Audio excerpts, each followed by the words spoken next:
Vous avez faim? Ça tombe bien. Tous à table, c'est l'émission qui parle de votre alimentation sur Graffiti Urban Radio 88.6 et en DAB+. Salut les gourmets, salut les gourmands, soyez les bienvenus dans cette nouvelle émission de Tous à table. Ce week-end, la fête de Pâques sera célébrée par la plupart des familles, croyantes ou non. Pour les chrétiens, Pâques commémore la résurrection de Jésus. Mais depuis des siècles, dans de nombreuses cultures païennes, au printemps, on fête la renaissance de la nature après l'hiver. Alors, qu'elle soit religieuse, gourmande ou étonnante, voici quelques traditions de Pâques, en commençant par un peu d'histoire et en poursuivant avec des recettes gourmandes. Les fêtes de Pâques sont pour beaucoup d'entre nous synonymes de lundi férié, chouette, une journée sans boulot, et d'œufs en chocolat apportés par les cloches de Pâques ou par un lapin selon les régions. Mais saviez-vous que cette fête et ses traditions remontent parfois à plusieurs millénaires? Tout d'abord, quelle est l'origine du nom de Pâques? Chez les chrétiens, la fête de Pâques célèbre la résurrection de Jésus après sa crucifixion lors du Vendredi Saint. La résurrection du Christ a eu lieu à Jérusalem pendant les fêtes de la Pâque juive, c'est-à-dire Pessa en hébreu. Cette fête commémore la fuite hors d'Égypte du peuple juif et le passage de la mer Rouge. Accompagné de Moïse, tout le peuple hébreu parvient à franchir la mer Rouge grâce au secours de Dieu, afin d'échapper aux Égyptiens. Cette fête était un jour de pèlerinage pour les Juifs qui se rendaient au temple de Jérusalem. La fête chrétienne tire donc son origine de cette tradition juive. Dans le calendrier grégorien, la résurrection de Jésus est célébrée lors du premier dimanche après la pleine lune qui suit l'équinoxe de printemps. Cette date diffère chez les orthodoxes. Pour le dimanche de Pâques, les lectures de la messe rapportent la découverte du tombeau du Christ vide. Dans les textes du Nouveau Testament, un ange révèle aux femmes de Jérusalem, venues embaumer le corps, la résurrection de Jésus. Après cette messe du dimanche de Pâques, qui célèbre la victoire sur les ténèbres du péché et de la mort, les familles ont coutume de se retrouver autour de réjouissances. Lors du repas de Pâques, il est d'usage de déguster un agneau. Cette tradition vient également de la Pâque juive de Pessa. Les Juifs avaient pour habitude de consommer l'agneau le jour de cette fête. Dans la religion chrétienne, l'agneau fait référence à Jésus qui s'est sacrifié pour racheter le péché des hommes. Le sacrifice d'un agneau, animal sans tache, est aussi comparé à la crucifixion du Christ. Chez les catholiques, Jésus est souvent appelé l'agneau de Dieu. L'agneau est considéré comme un symbole de pureté et de justice. Selon les croyances, le diable peut prendre toutes les formes sauf celle d'un agneau. Mais l'agneau pascal peut aussi prendre la forme d'une brioche. Le lamala, signifiant petit agneau pascal en Alsace, est une brioche partagée lors du petit déjeuner de Pâques. Au XVIe siècle, la tradition voulait que l'on offre un agneau pascal à sa fiancée en symbole d'amour. Les enfants recevaient également un lamala au retour de la messe de Pâques. Ce dessert permettait de se débarrasser du stock d'œufs accumulés tout au long du carême. Et justement, en parlant des œufs, pourquoi les œufs de Pâques? Eh bien, l'œuf est symbole de la fertilité et de la renaissance. Il est donc la représentation idéale du printemps. Dans de nombreuses civilisations antiques, comme chez les Égyptiens et les Grecs, il est de coutume de s'offrir des œufs à l'arrivée de chaque saison. En France, cette tradition des œufs est liée aux fêtes de Pâques qui apparaissent à partir du XIIIe siècle. Les œufs de poule, cuits, sont peints en rouge pour rappeler le sang de Jésus, avant d'être offerts. Cette tradition est d'autant plus symbolique qu'il est interdit de consommer des œufs pendant le carême, la période de jeûne de 40 jours qui précède la fête de Pâques. Au fil des siècles, les décors de ces œufs de Pâques deviennent de plus en plus raffinés, comme en témoignent les œufs ornés par Watteau et offerts à une fille de Louis XV, ou encore les célèbres œufs de Fabergé commandés par la famille impériale russe. Quelle est donc l'origine des chocolats de Pâques ? Le chocolat, lui, n'arrive que très tardivement dans cette tradition. À partir du XVIIIe siècle, dans les hautes sphères de la société, certains œufs sont vidés pour être remplis de chocolat liquide.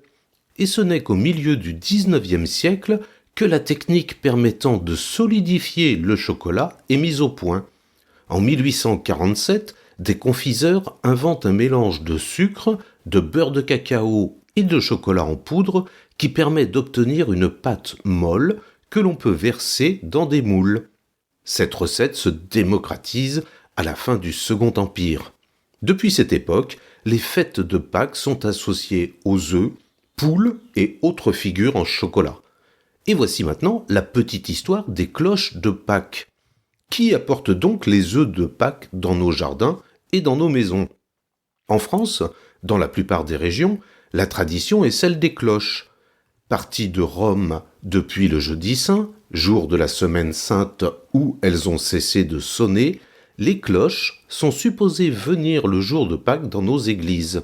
Sur leur trajet, elles annoncent la résurrection du Christ et sèment sur leur passage une multitude de chocolats et de confiseries. Si la chasse aux œufs existe aujourd'hui, c'est donc bien grâce aux cloches qui déposent les œufs de Pâques dans les jardins, et ce durant la nuit du samedi au dimanche de Pâques. Le dimanche matin, les enfants vont donc chercher les sucreries qui y sont dissimulées.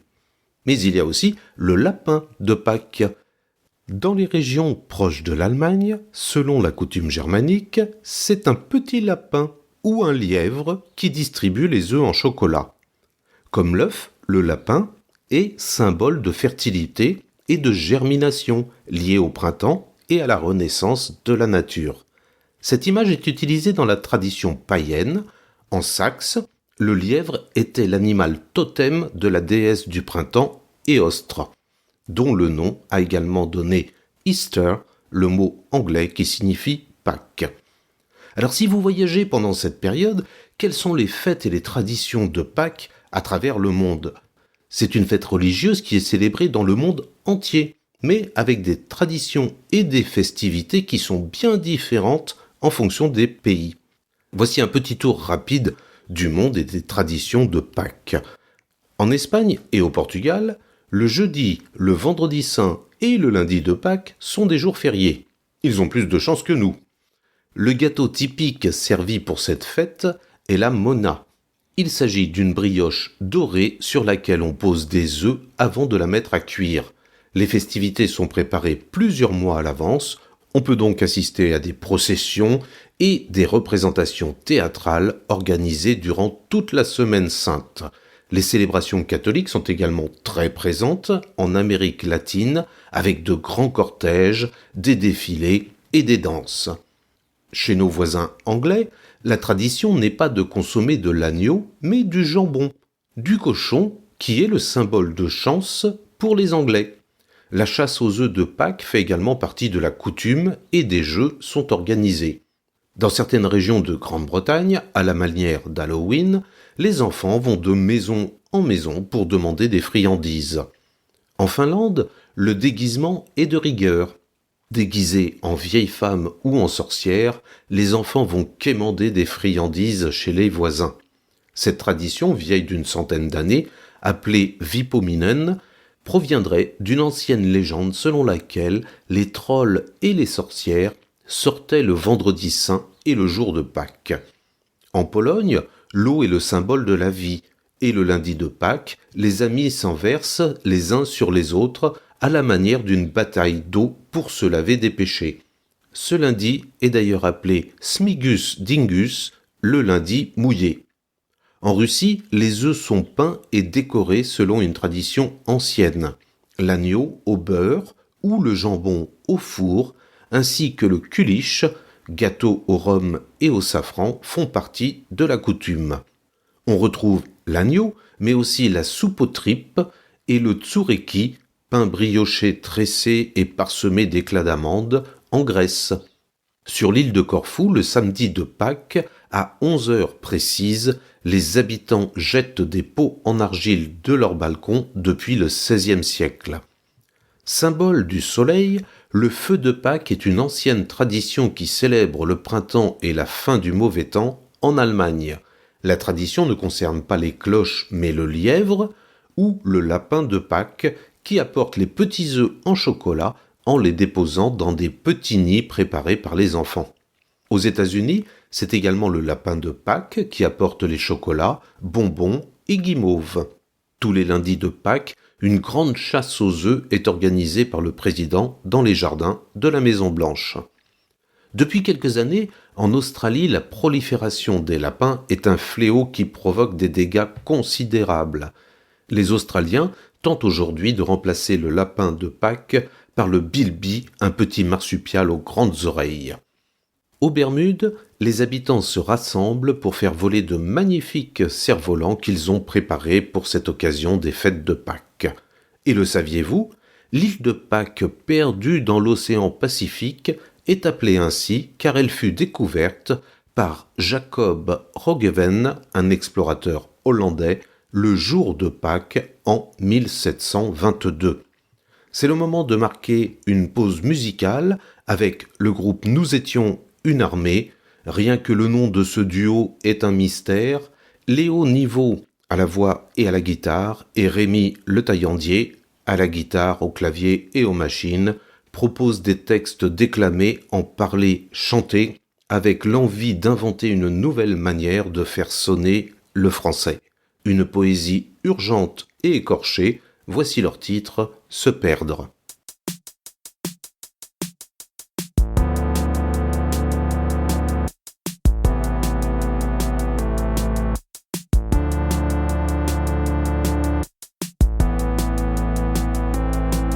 Il n'y a pas de seconde chance.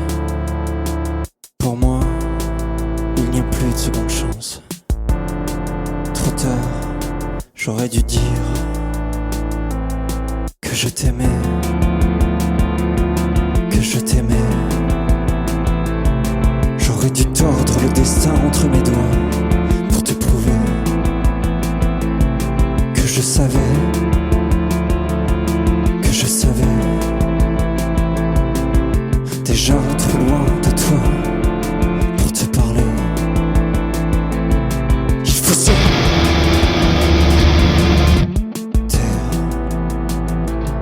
Il faut se perdre. Il faut se taire.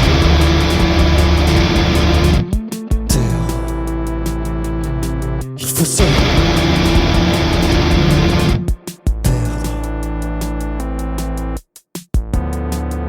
il y a une troisième chance, peut-être une dernière chance.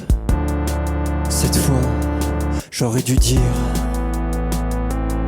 que je partais, que je partais. Et comme le temps s'éternisait, que je ne croyais plus en rien, tu m'as crié que tu m'aimais.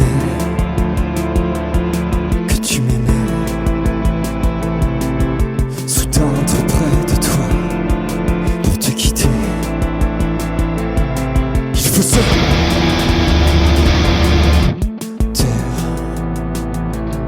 Il faut se perdre. Il faut se taire.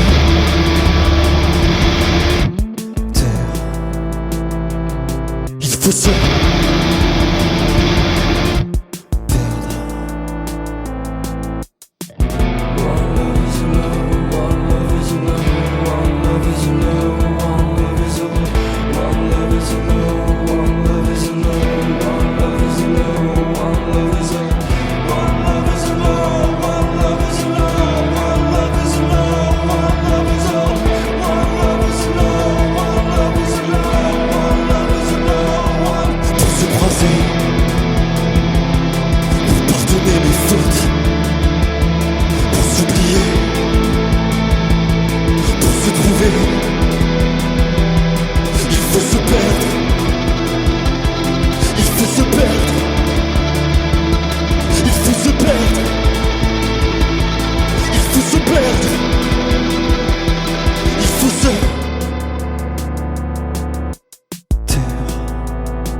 Tous à table, la suite avec aujourd'hui Pâques et ses traditions.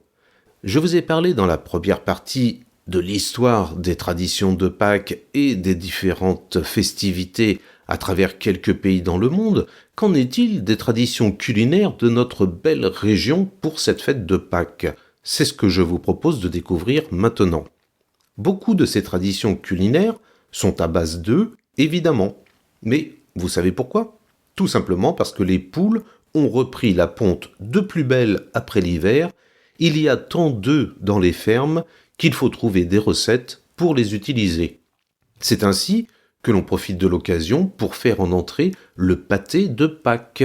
Il s'agit d'une farce à pâté que l'on met à cuire dans une pâte brisée. Cette farce peut éventuellement être aromatisée avec un alcool.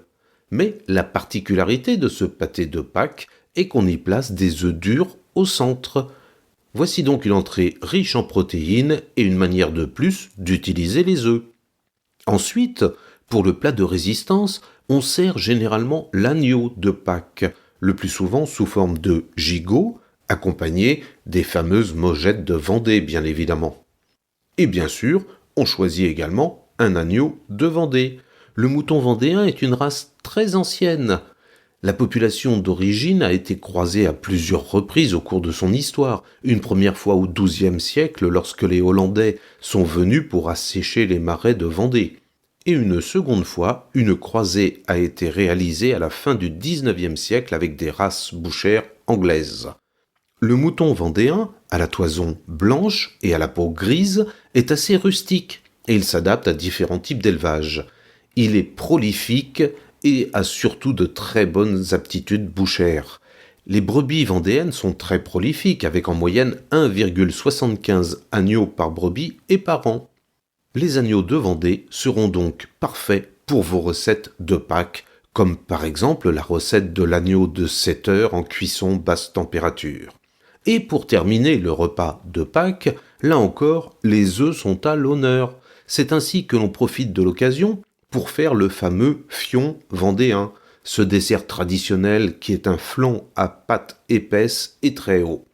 Mais surtout, pas de fête de Pâques sans la traditionnelle brioche, la gâche de Pâques. Les recettes de cette semaine, à retrouver sur le site internet de Graffiti, sont le pâté de Pâques vendéen, qui est bien sûr une spécialité de notre département, mais que l'on retrouve également dans le Poitou en général et dans le Berry, où il est très répandu. Vous pouvez l'accompagner en entrée d'une salade verte, de cornichons, de pickles par exemple. Et la deuxième recette que je vous propose, c'est le gâteau de Pâques de Vendée, aromatisé à la fleur d'oranger. Retrouvez tous les détails de préparation et les ingrédients sur urban-radio.com. On se donne rendez-vous la semaine prochaine pour de nouvelles aventures gourmandes dans Tous à table. D'ici là, restez bien calés à l'écoute des bonnes ondes de Graffiti. À bientôt. Retrouvez Tous à table en podcast sur urban-radio.com et en attendant la prochaine émission, mangez bien, mangez sain.